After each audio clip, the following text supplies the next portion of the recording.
ABC न्यूजको be स्टकमा यहाँलाई स्वागत छ। म कृष्ण भट्ट। दर्शकले मुलुकको अर्थतन्त्र धराशयी अवस्थामा छ भन्छन्। आखिर मुलुकको अर्थतन्त्र कहाँसम्म र कसरी चलायमान भइरहेको छ, यिनी समसामयिक विषयमा हामी कुराकानी गर्नेछौँ। कुराकानीको निम्ति हामीसँग अर्थविद डाक्टर चन्द्रमणि अधिकारी हुनुहुन्छ। कार्यक्रमलाई स्वागत छ। हजुर, धन्यवाद छ। नमस्कार छ। सन्चै हुनुहुन्छ? ठिक छु। कस्तो चल्दैछ दैनिक? हेर्नुहोस्, हाम्रो दैनिकी भने त अब लेखपढ चारवटा काम गर्छु कि म मूलत चारवटा अको काम: अध्ययन, अध्यापन, अनुसन्धान र अभ्यास। यही चारवटा कुरामा अध्ययन गर्ने, अध्यापन गर्ने, अरूलाई त्यसको जानकारी बाँड्ने, र अनुसन्धान गर्ने र अभ्यास गर्ने, त्यसलाई ल्याएर फिल्डमा प्रयोग गर्ने। मेरो जीवन यसैमा। पुस्तक लेखेको छु 20वटा, 4-5 दर्जन करिब रिसर्चहरू गरेँ, 3 दर्जन जति अन्तर्राष्ट्रिय स्तरका रिसर्चहरू गरेँ। अब साहित्य पनि लेख्छु। यहाँलाई त्यति जानकारी छैन होला, मेरो त साहित्य पनि हो। 2टा त साहित्य यो कविता सङ्ग्रह पनि निस्किया छन्, अहिले पनि आउँछ। त्यस कारणले अब मूल चाहिँ त आर्थिक विषयकै विद्यार्थीको हिसाबले म काम गरिरहेको छु। के देख्नुहुन्छ? नेपाल चाहिँ छ नि जहाँको त्यहीँ रह्यो, खासै आर्थिक रूपमा चेन्ज हुनै सकेन। 2 छिमेकी मुलुकहरू छ नि आर्थिक क्षेत्रमा निकै तरक्की मारे, अगाडि बढे। तर दुई ठुला दाजुभाइहरूबाट अथवा छिमेकीबाट बिचकोले पनि चाहिँ त त्यो अवस्थामा नपुग्न सके पनि तर केही रूपमा त पुग्नु पर्थ्यो। यसलाई चाहिँ यहाँले कसरी लिनुहुन्छ? हेर्नु, हाम्रो मूल चाहिँ 2टा स्रोत हो क्या। हाम्रो प्रमुख स्रोत भनेको चाहिँ मैले कहिले के भन्छु भने मान्छे र माटो, पानी, 3टा कुरालाई माया गर। पानीसँग प्रेम, माटोसँग माया। हामीले त्यो कुरा नै बिर्स्यौँ। जनशक्ति सर्वोपरि कुरा हो। जनशक्तिबाट प्राप्त हुने उच्च स्तरको श्रम, जनशक्तिलाई उच्च स्तरको श्रम दिन सक्ने क्षमतावान बनाउने र त्यो क्षमताबाट वस्तु उत्पादन गर्ने र त्यो वस्तुलाई राष्ट्रिय बजारमा, अन्तर्राष्ट्रिय बजारमा बिक्री गर्नु पर्थ्यो। हामीले श्रम नै बिक्री गर्थ्यौँ। एउटा त्यो गल्ती भयो। श्रम पनि त्यो एकदमै कच्चा श्रम, अदक्ष श्रम नै बिक्री गर्यो। एउटा त्यो गल्ती भयो। दोस्रो चाहिँ पानीलाई हामीले अल्मल्याउन सकेनौँ, पानीसँग प्रेम गर्न सकेनौँ। हाम्रो नेपालका नदीनाला, भट्टजीलाई पनि थाहा छ, अधिकांश नदीनालाहरू 24 घण्टाभित्र नदीनालाका पानीहरू हाम्रो सीमा कटेर जान्छन्। हाम्रो डाँडा पाखा रेखामा हिजो रसिला भएका पाखा रेखाहरूमा अहिले सुखा भएर गए। हिजो जुन किसिमले त्यो पानीलाई थोरै भने नि अड्याउँथ्यौँ, त्यो संरचना चाहिँ बिगारिदिउँ, नयाँ संरचना बनाएनौँ। त्यो पानी अड्याउने भने चाहिँ कस्तो भने मैले पानीको अहिलेको जुन गति छ, मैले 24 घण्टाभित्र हाम्रो सीमा कटेर भारत प्रवेश गर्छ भने चाहिँ त्यो 24 घण्टालाई 72 घण्टा बनाउनु पर्छ। त्यो बनाउन सकेनौँ हामीले। त्यो कसरी बनाउने भन्दा त्यसको एउटा चाहिँ परम्परागत पद्धतिलाई प्रवर्धन गरेर, अर्को चाहिँ नयाँ पद्धतिलाई को विकास र प्रवर्धन गरेर। परम्परागत पद्धति भनेको चाहिँ यहाँ पनि पाखा रेखा घुम्नु भएको छ, तराई घुम्नु भएको छ, म पनि घुमेको छु, हेरेको छु 77 जिल्ला। परम्परागत भनेको चाहिँ आहाल, पोखरी, कुवा जस्ता कुराहरू र हिजोको हाम्रो पाखा रेखामा भएको यो के भन्छ, यो के अरे गरा प्रणाली, खेतको बारीको गरा प्रणाली थियो नि, आली लगाएर काम गर्ने। त्यसले के गर्थ्यो भने पोखरी हुन्थे, आल हुन्थे, गरा प्रणाली थियो, कुवा हुन्थे। परेको पानी त्यहाँ चाहिँ हुँदै हुँदै बिस्तार त्यो गति कम हुँदै हुँदै आएर त्यही कतिपय सोसिएर अनि तल खोला पुग्थ्यो र जान्थ्यो। हो, तराईमा पनि त्यस्तै हुन्थ्यो। तराईमा पनि पोखरीहरू थिए, सिमसारहरू थिए। त्यसरी पानीलाई हामीले रोक्या हुनाले हाम्रो उर्वरा शक्ति राम्रो थियो। हामी खाद्यान्नमा आत्मनिर्भर थियौँ। यतिमा हाम्रो खेती प्रणाली चाहिँ परम्परागत थियो, फरक त्यति मात्रै हो। अब त्यो कुरालाई हामीले छोड्यौँ, त्यस कारण त्यसको पुनरावृत्ति आवश्यक छ अहिले। अर्को चाहिँ आधुनिक किसिमका प्रविधि र पद्धतिको विकास भने चाहिँ नदीमा जान्छ पानी, नदीमा गइसकेपछि त्यो पानीको गति कसरी कम गर्ने भन्दा पानीलाई हामीले हातले छेकेर त छेकिन्न, हामीले नहर बनाउन सक्छौँ, कुलाहरू बनाउन सक्छौँ, ठुला पोखरी मत्स्य पालन गर्न सक्छौँ, नयाँ खालका सिमसारहरूको विकास गर्न सक्छौँ, जलविद्युत आयोजनाहरू विकास गर्न सक्छौँ। त्यसले के हुन्छ भने पानीको अत्याधिक प्रयोग हाम्रै ठाउँमा हुन्छ र त्यो गाउँ ठाउँमा प्रवेश गर्दै गएर त्यो पुनर्जलीकरण पनि के अरे पुनर्भरीकरण भन्छन्, पुनर्भरण पनि हुन्छ।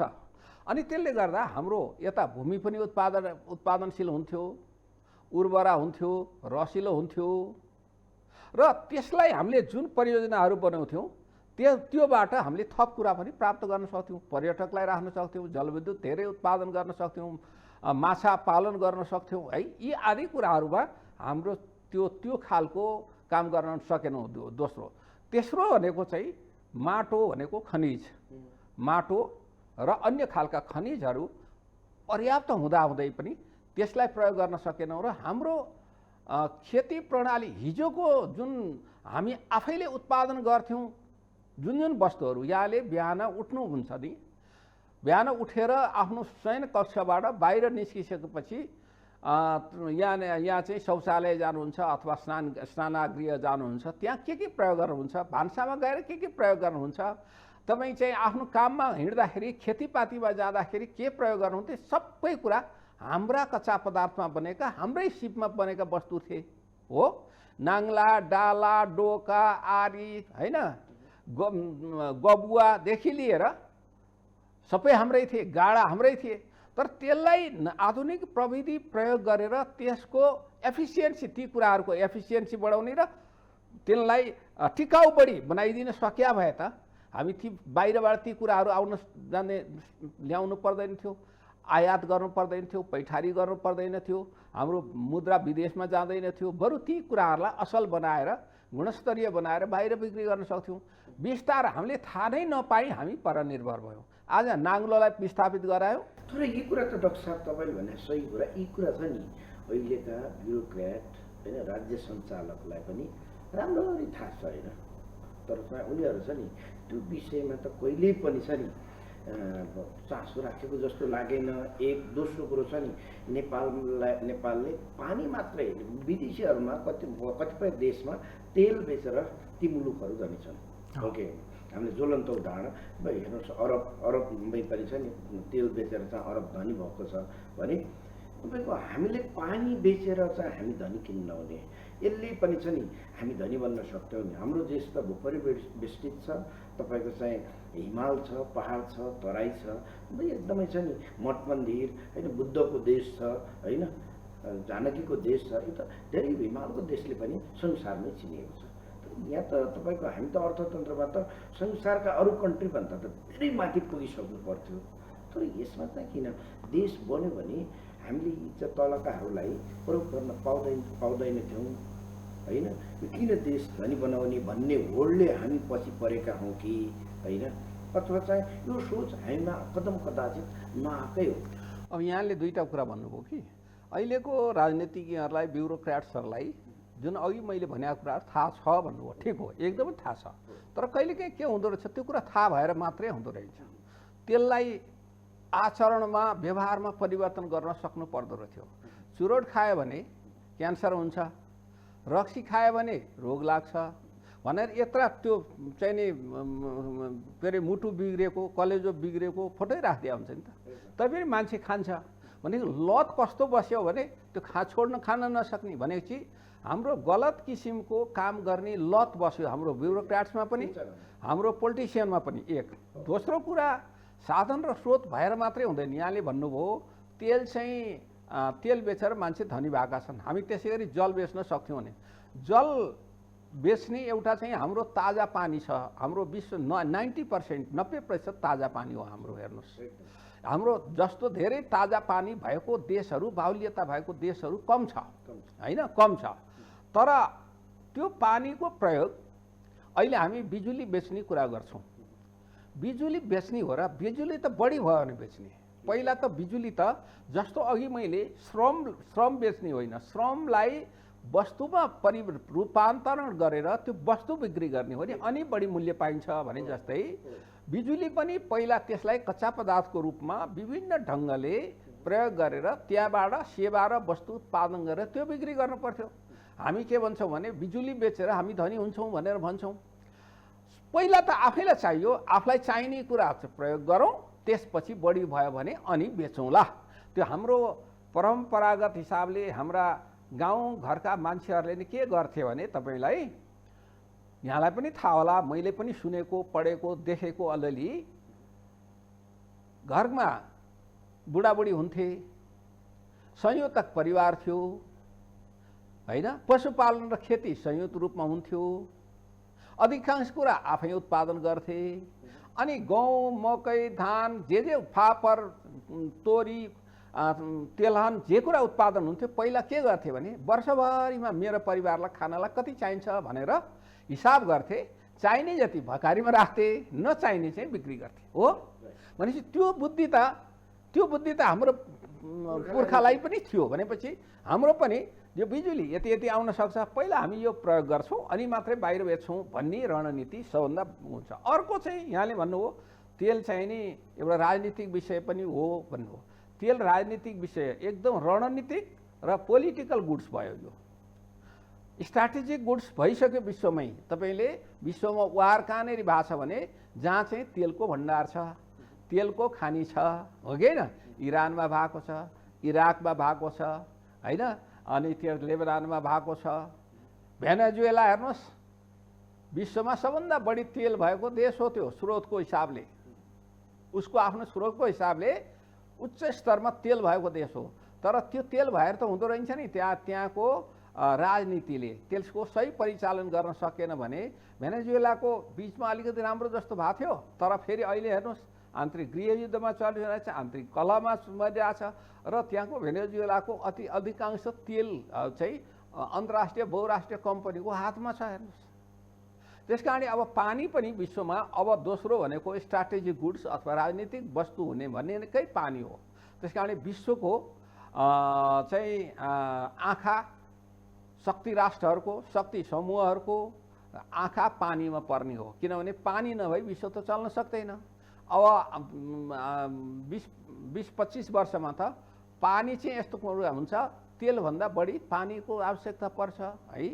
अब भारतीय प्रधानमन्त्री मोदीले केही दिन अगाडि बिजुली भनेको पानी भनेको स्ट्राटेजिक गुड्स हो भनेर उनले भाषणै गरिसके। त्यस कारणले त्यो ढङ्गले हामीले हेर्न सकेनौँ।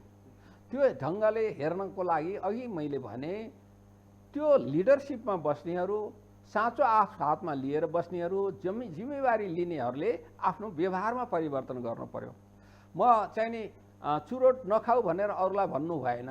चुरोट खाँदा क्यान्सर हुन्छ अथवा चाहिँ जिउ खराब हुन्छ भन्नु मात्रै होइन कि यसबाट राजस्व आउँछ भन्नुभन्दा यो देशको लागि खराब छ, आजदेखि म खान्न भन्न थाल्यो भने पो त्यो मान्छे सप्रिन्छ। अनि तपाईँको राज्य कोषबाट अनावश्यक किसिमका दोहन गरेर वित्तीय अनुशासन पालना नगरिकन 25 वर्ष अगाडि हेऱ्यो भने सामान्य परिवारको मान्छे 25 वर्ष पछाडि व्यवसाय छैन, कुनै ठुलो त्यस्तो चाहिँ अन्तर्राष्ट्रिय किसिमको जागिर पनि छैन, सामान्य मान्छे हो, या राजनीतिमा लागेको छ अथवा चाहिँ सामान्य जागिरे छ। उसको चाहिँ हैसियत के हुन्छ भन्दा धनाढ्य परिवारको हैसियत बनाइसकेका हुन्छ। उसको कर कति तिर्यो भनेर हेऱ्यो भने कर तिर्दाखेरिको रिकर्ड देखिँदैन। व्यवसाय उद्योग के गरेका थियो भन्दा उद्योगमा योगदान देखिँदैन, तर चाहिँ सरसम्पत्ति जम्मा भएको हुन्छ। त्यो कुरा चाहिँ यस्ता कुराको लेखाजोखा अनुगमन नियमन राज्यले गर्नु पर्थ्यो। तर त्यसो गर्ने जिम्मेवारी लिएर बस्नेहरू नै को नै त्यहाँनेरि साझेदारी भएपछि अनि राष्ट्र उन्नति हुन्छ, देशको उन्नति हुन्छ। भनेपछि यो अवस्था ल्याउनुमा यहाँले दोष कसलाई देख्नुहुन्छ? यो दोष चाहिँ तपाईँले ब्युरोक्रेट हो या पोलिटिसियन हो या सरकार? अब सबैको केही न कोही तपाईँ हामी पनि केही न केही दोषी छौँ। त्यो अनुपात फरक होला। अब राज्यमा त्यो जसले जिम्मेवारी लिएर बसेको छ, सरकारमा बसेको छ, राजनीतिक दलहरू चलाउँछु भनेको छ, जनतालाई म यो गर्छु ऊ गर्छु भनेको छ, उनीहरूको पहिलो दोष, किनभने उनीहरूको प्रमुख जिम्मेवारी हो। अहिले संविधानले कसलाई दिएको छ देश जिम्मा भन्दा राजनीतिक दलहरूलाई दिएको छ। राजनीतिक दलहरूलाई दिनु भनेको अर्थ राजनीतिक नेतृत्वलाई दिएको छ, राजनीतिक नेताहरूलाई उनीहरूका कार्यकर्तालाई जिम्मा दिएको छ। भनेपछि मन्त्री को हुन्छ? राजनीतिक दलका कार्यकर्ता हुन्छ नि, अरू त हुँदैन। भनेपछि संविधानले जसलाई दिएको छ जिम्मा त्यो। अब ब्युरोक्र्याट्स भनेको राजनीतिबाट परिचालित हुने समूह हो त्यो।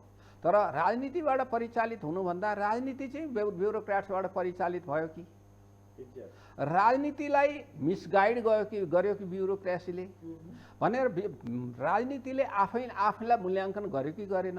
ब्युरोक्रेसी भनेको फेरि कस्तो हो भने उसित सूचना पनि छ, उसित अधिकार पनि छ, ब्युरोक्रेसीसित सूचना पनि छ, अधिकार पनि छ, अनुभव पनि छ। पढे लेखेको पनि ब्युरोक्रेसी नै हुन्छ भनेपछि ब्युरोक्रेसीले अलिकति लत्तो छोड्या छ हामी। उच्च स्तरको सबैलाई हरेक व्यक्तिलाई एउटै डालोमा हाल्नु हुँदैन, तर अधिकांश उच्च स्तरमा पुगेको अधिकांश चाहिँ व्यक्तिहरूले लत्तो छोडेको र आफ्नो पदको लागि राजनीतिक व्यक्तिहरूलाई या त गुमराह गरिदिने अथवा उनीहरूलाई पनि प्रदूषित गरिदिने लोभ लालचमा पारेर। र राजनीतिज्ञहरू पनि हाम्रो र यो ब्युरोक्रेसीको चाहिँ काम फरक हो, भूमिका फरक हो, उद्देश्य चाहिँ एउटै हो। त्यसकारण हाम्रो भूमिकामा हामी बस्नुपर्छ, उनीहरूको भूमिकामा उनीहरूलाई बस्न दिनुपर्छ। हामीले नीति बनाइदिनुपर्छ, नीतिको कार्यान्वयन ब्युरोक्रेसीले गर्ने हो। त्यो कार्यान्वयन गर्यो गरेन भनेर हेर्नुपर्छ। कार्यान्वयन गर्दा असल काम गर्यो भने हामीले पुरस्कृत गर्नुपर्छ, असल काम गरेन भने दण्डित गर्नुपर्छ। त्यो विधिसम्मत तरिकाले पार्लियामेन्टबाट कानुन बनाएर भन्ने कुराको समीक्षा आत्ममूल्याङ्कन स्वमूल्याङ्कन राजनीतिज्ञहरूले गरे धेरै देखिएन।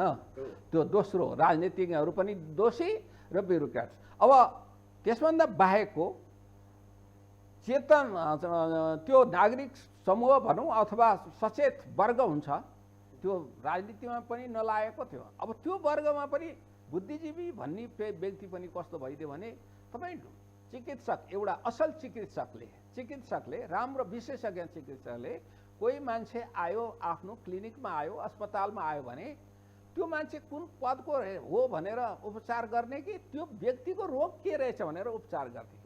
पहिला कुन पदमा छ भनेर त्यो आधारमा उपचार सुरु गरेपछि के हुन्छ? त्यो बिग्रियो। हामी कहाँ बुद्धिजीवीहरूको पनि सामान्यतया त्यस्तो चरित्र देखिएको छ। त्यसकारणले गर्दा कुरा चपाएर बोलिदिने, तथ्यमा आधारित भएर नबोलिदिने, भोलि मैले चाहिँ राजनीतिक दलको कारणले निकटताको कारणले पाउने कुरा गुमाउँछु कि भनेर लोभ लालच राख्ने बुद्धिजीवीहरू। त्यसपछि आम जनता पनि तपाईँले हेर्नुहोस् न, ठिक छ आन्दोलन गर्ने भनेको ढुङ्गा मुढा नै गर्नुपर्छ भन्ने छैन, बन्दुकै लिएर हिँड्नुपर्छ भन्ने छैन, गाली गलौजै गर्नुपर्छ भन्ने छैन। विश्वमा थरीथरीका विरोध जनाउने तरिकाहरू छन्, शालीन ढङ्गले विरोध जनाउने तरिकाहरू छन्। आम जनता पनि तपाईँको एउटा 50 पैसा मूल्य वृद्धि भयो भने, 1 रुपियाँ मूल्य वृद्धि भयो भने कतिपय देशमा ठुला ठुला आन्दोलन हुन्छ, सरकार गिर्छ, सरकारलाई दबाब पर्छ। तर हामी कहाँ चाहिँ के छ भन्दा आम जनता पनि त्यो मूल्य वृद्धिको र कुशासनको भार चाहिँ बोकिराख्ने। बरु राजनीतिक दलहरूले भन्यो भने त्यो एउटा राजनीतिक दलको उसमा लागेर स्वार्थमा मात्रै लागेर, एउटा व्यक्तिको स्वार्थमा सत्ता स्वार्थमा लागेर सडकमा गएर ओर्लिदिने। तर चाहिँ आम जनताको सर्भिस डेलिभरीको विषयलाई लिएर, सेवा सुविधाको विषय लिएर, मूल्य वृद्धिको विषय लिएर, सुशासनको विषयलाई लिएर, सुरक्षाको विषयलाई लिएर बाहिर नओर्लिने। त्यस कारणले त्यो वर्ग पनि पक्कै भनेको अर्थ हामी यो समाजमा जो छौँ धेर र थोरै भने चाहिँ प्राथमिकीकरण गर्दै जाउँला, को बढी भने त मैले भनिहालेँ क्रमशः। तर चाहिँ हामी सबै यसमा काहीँ न काहीँ दोषी छौँ। डाक्टर साहब, अब फेरि म चाहिँ प्रसङ्ग जोड्छु। पछिल्लो पटक मुलुकको अर्थतन्त्रमा विशेष गरी करेन्सीमा चाहिँ एकदम उतार चढाउ छ होइन। कतिपय बैङ्कहरूमा पनि तरलताको अभावको कारण छ नि। अब ऋण पाएका पनि छैनन्, यो चाहिँ फेरि चाहिने ठाउँमा नचाहिने, चाहिने ठाउँभन्दा पनि नचाहिने ठाउँमा यो चाहिँ परिचालन भयो भन्ने पनि एक थरीको छ। खास र पछिल्लो पटक फेरि अर्को प्रकार के भइदियो भने अहिले गभर्नरको विषयलाई लिएर पनि विभिन्न किसिमका टिका टिप्पणी भइरहेका छन् र अर्थमन्त्रीमा पनि यो कुरा आइरहेका छन्। यसलाई चाहिँ यहाँले कसरी विश्लेषण गर्नुहुन्छ, कसरी नियालिराख्नु भएको छ? अब अहिले चाहिँ मुख्य दुईटा कुरा समस्याको रूपमा देखेका मूल समस्या भनेको एउटा चाहिँ तपाईँको वैदेशिक मुद्राको सञ्चित घट्यो, जसले गर्दा हामी अहिले चाहिँ हाम्रो पोजिसन अहिले नै मैले भने हाम्रा अधिकांश हिजो आफैले बनाएका वस्तुहरू, आफूले बनाएर आफैले प्रयोग गर्ने वस्तुहरू र आफूले बनाएर विदेश चाहिँ निकासी गर्ने वस्तुहरूको सूची घटेर गइसकेका छ। अब विश्वमा भएको टेक्नोलोजीको विकासले गर्दा, मान्छेको कनेक्टिभिटीमा भएको विकासको कारणले गर्दा मान्छेको आवश्यकताहरूमा परिवर्तन भयो, प्रोफेसनमा परिवर्तन हो, पेसा व्यवसायमा परिवर्तन भयो, व्यवसायको प्रकृतिमा भयो। त्यो कारणले गर्दा पनि नयाँ वस्तु र नयाँ सेवाको पनि आवश्यकता पर्यो, जसले गर्दा हामीले बाहिरबाट ल्याएर प्रयोग गर्ने वस्तु वा सेवाको अंश बढेर गयो। त्यो अनुपात अझ दरले बढेर गयो, 70-72% पुग्यो। अब यो स्थितिमा वैदेशिक मुद्रा चाहिँ बाहिर त जाने नै भयो। अब महामारी भयो बिचमा कोभिड-19 को, धेरै उद्योग व्यवसायहरू बन्द भए, तपाईँ हामी पनि एकदम खुम्चिएर थुनिएर बसेका थियौँ। तर मान्छे जब त्यसबाट बाहिर आए, खोप लगाउने काम पनि भयो, त्यसपछि चाहिँ त्यसले के गरिदियो भनेदेखि मान्छेमा बाहिर आयो, उद्योग व्यवसाय नै अलि चल्न थाल्यो। अनि अब बिचको प्रविधिको कारणले र नयाँ खालका कामहरूले गर्दाखेरि तपाईँको ल्यापटपदेखि लिएर मोबाइलदेखि लिएर नयाँ डिभाइसेसहरूको आवश्यकता पनि पर्यो। अनि ती सबैमा खरिद पनि गर्नु पर्यो। अनि वैदेशिक मुद्राको चाप चाहिँ नि बढ्यो। एकातिर जाने हामीले बाहिरबाट खरिद गरेर ल्याउनु पर्नेको लिस्ट बढेर गयो, भोल्युम बढेर गयो। अर्कातिर चाहिँ नि के भयो भन्दा वैदेशिक मुद्राको आउने चाहिँ मुहानहरूमा त्यो राम्रै आउन सकेन, निर्वाध रूपले आउन सकेन, आउने कम भयो। त्यो कम भयो, केही समय बन्दै त भएन। त्यसका चाहिँ नि उहरू जस्तो वैदेशिक लगानी पनि आउनु पर्ने जति आएन, टुरिज्म बन्द भयो, विप्रेषणमा पनि अवरोध तलमाथि भइराख्यो है। अब हामीले निकासी त धेरै गर्नै सकेका थिएनौँ, वैदेशिक सहायता परिचालन पनि प्रतिबद्धताअनुसार हामीले परिचालन गर्न सकेनौँ, खर्च क्षमता बढाउन सकेनौँ। अब त्यसले गर्दा वैदेशिक मुद्राकोमा चाप पर्यो। अब जब चाहिँ तपाईँले वैदेशिक लगानी पनि आएन, वैदेशिक मुद्रा पनि आएन र सरकारले राजस्व उठाएको पैसा पनि खर्च गर्न सकेन भनेपछि त्यो दुईटा कारणले चाहिँ नि एउटा त्यो तरलताको चाहिँ नि समस्या देखा पर्यो। अर्को चाहिँ नेपाल राष्ट्र ब्याङ्क भनेको नियामक निकाय हो, उसले समयमा नियमन गर्न नसकेको, समयमा त्यतापट्टि ध्यान आकर्षण गराउन नसकेको कारण र ब्याङ्कहरू चाहिँ देश जस्तोसुकै अवस्थामा भए पनि हिजोको नाफा चाहिँ घट्नु हुँदैन भन्ने प्रवृत्तिबाट ब्याङ्कहरूको चाहिँ प्रवृत्तिको कारणले गर्दा एकदम अस्वस्थ प्रतिस्पर्धा गरेर लगानी गर्दे। जब वैदेशिक चाहिँ नि मुद्राको आउने कम पनि भएन, सरकारको खर्च नि भएन भनेपछि डिपोजिट कम भयो। भएपछि त तपाईँको ब्याङ्कहरूसित 20% लगानी गर है, वृद्धि गर भनेको छ। 33-34% वृद्धि गर्यो। एक दोस्रो कुरा, त्यो पैसा कहाँ गयो भन्दा 38% उत्पादनशील क्षेत्रमा लगायौँ भने ब्याङ्कहरूले 36-37-38%सम्म। तर चाहिँ त्यसले अर्थतन्त्रमा रोजगारी सिर्जना गर्ने विषयमा, आर्थिक वृद्धि गर्ने विषयमा, वृद्धि दर बढाउने सन्दर्भमा त्यो त्यहाँनेरि त्यसको रिजल्ट त्यहाँ देखिएन भन्दाखेरि स्रोत चाहिँ अनुत्पादनशील क्षेत्रमै, नाम चाहिँ उत्पादनशील क्षेत्रमा गएको प्रयोजन चाहिँ हिसाबले अभिलेखमा चाहिँ, तर जान चाहिँ त्यो अनुत्पादनशील क्षेत्रमा गयो कि भन्ने शङ्काहरू भयो। यो खोज निकल्ला भन्दा नेपाल राष्ट्र ब्याङ्कले खोज्ने हो, राष्ट्रिय योजना आयोगले खोज्ने हो, अर्थ मन्त्रालयले खोज्ने हो, अनुसन्धान गर्ने हो, अध्ययन गर्ने हो। त्यो अध्ययनको आधारमा भन्न सकिन्थ्यो। अहिले उहाँहरूले त्यो ती निकायहरूले त्यो अध्ययन पनि गरेका छैनन्। तीन निकाय तीन ध्रुवतिर गएका कारणै अवस्था सिर्जना भयो। त्यो उनीहरूको चाहिँ नि तीन ध्रुवमा भनौँ अथवा उनीहरूको बिचमा काम गर्नेमा एउटा तदारुकता भएन, अग्रसरता भएन, प्रोएक्टिभ भएर काम गरेनन् र एउटै अब्जेक्टिभ यो हाम्रो आर्थिक र वित्त लक्ष्य हासिल गर्नको लागि मौद्रिक नीतिले सहयोग पुर्याउने हो।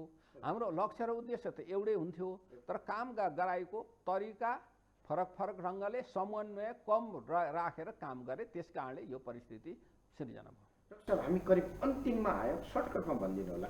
यी मैले अघि पनि सुरुमा प्रसङ्ग कोट्याएको थिएँ, यी दुई ठुला देशको बिचमा छौँ, हामीले त के निकै ठुलो फड्को मार्नु पर्थ्यो दायाँबाट बायाँबाट हो गरेर, तर चाहिँ यो अवस्था सिर्जना भएन, हामी आखिर पछि नै पऱ्यौँ। यसको कज के देख्नुहुन्छ, सर्टकटमा भन्नुहोस्। त्यसको कज सुरुमै जुन मैले भने, हामीसित भएको साधन र स्रोतको उच्च परिचालन नगरेको र हामीले दुईटा देश बिचमा बजारमा हामीले के पुर्याउन सक्छौँ, त्यहाँबाट के चाहिँ लिन उपयुक्त हुन्छ, एउटा कम्पिटिटिभनेसको हिसाबले, एउटा कम्पेरेटिभनेसको हिसाबले, त्यो दुईटै हिसाबले हाम्रा वस्तुहरूको प्रवर्धन गर्न, सेवाहरूको प्रवर्धन गर्न, त्यसको आइडेन्टिफिकेसन गर्ने किसिमले त्यही ढङ्गको कार्ययोजना र योजना कार्यक्रम बनाएर काम गर्न सकेनौँ, जसले गर्दा हाम्रा वस्तुहरूलाई क्रमशः त्यहाँका बजारले विस्थापित चाहिँ गर्दै गयो र हामी क्रमशः अन्तर्निर्भर भन्दै अत्यन्त परनिर्भर भएर गयौँ। त्यसै कारणले गर्दा हामीले दुई देशको बिचमा भएको यत्रो बजारको सम्भाव्यतालाई पनि भनौँ त्यसबाट फाइदा लिन सक्ने स्थितिमा रहेर हामी अन्तिमै पुग्यौँ। अहिलेको सरकारलाई यहाँको सुझाव के छ? 1 मिनट। अहिलेको सरकारले अहिलेको वस्तुस्थितिको एकदम चाँडो मूल्याङ्कन गर्नु पर्यो र मूल्याङ्कन गरेर एउटा तात्कालिक गर्ने भनेको चाहिँ वैदेशिक मुद्राको बाहिर जाने क्रम रोक्ने त छँदैछ, त्यसलाई न्यूनीकरण गर्ने उपायहरूबाट, तर वैदेशिक मुद्रा प्राप्त हुने स्रोतहरूतर्फ चाहिँ ध्यान दिएर त्यो स्रोत बढाउनेतर्फ लाग्नु पर्यो। एक दोस्रो कुरा चाहिँ आफ्नो खर्च गर्ने क्षमता बढाउनु पर्यो, त्यो खर्च पनि गुणस्तरीय ढङ्गले खर्च गर्ने र प्राथमिकीकरण सरकारले गर्न खोजेका विषयहरूलाई प्राथमिकीकरण गरेर कार्यतालिका बनाएर त्यो कार्यतालिका अनुसार काम भयो कि भएन भनेर अनुगमन गर्ने किसिमले, नियमित ढङ्गले अनुगमन गर्ने किसिमले काम गर्नु पर्दछ। समय र सम्वादका लागि यहाँलाई धेरै धेरै धन्यवाद। धन्यवाद छ, यहाँलाई पनि मेरो धन्यवाद छ र सम्पूर्ण दर्शकहरूलाई, यहाँहरू सबैलाई यो नव वर्ष 2079 को हार्दिक शुभकामना समेत। Thank you. दर्शकबिन, हामी कुरा गर्दैथ्यौँ अर्थविद डाक्टर चन्द्रमणि अधिकारीसँग। हवस् त, भोलि अर्को विषय प्रसङ्ग साथ यहाँमा आन्तरिक वाचा गर्दै आजका लागि म लगायत सम्पूर्ण युनिटलाई पनि आज्ञा दिनुहोस्। एबिसी न्युज हेर्दै गर्नुहोस्। नमस्कार।